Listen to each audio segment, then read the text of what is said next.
Hello, तर स्वागत आहे तुम्हा सर्वांचं आजच्या नवीन व्हिडिओमध्ये.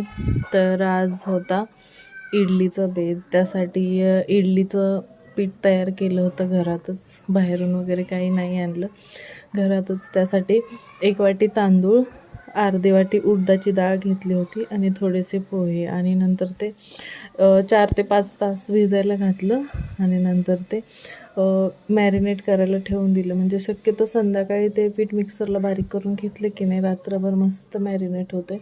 आणि नंतर त्याच्या इडल्या तयार केल्या. बघा किती छान झाल्यात, खुसखुशीत. म्हणजे खरंच खूप जाळीदार इडली तयार होते. विकतचं पीठ आणणं म्हणजे काय असं कंपल्शन नाही आहे, की असं घरात पीठ तयार केलं पण खूप छान इडल्या होत्या. तर खूप छान झाल्या होत्या. तुम्हाला जर रेसिपी आवडली असेल तर नक्कीच व्हिडिओला लाईक करा आणि चॅनलला सबस्क्राईब करा. Thank you so much.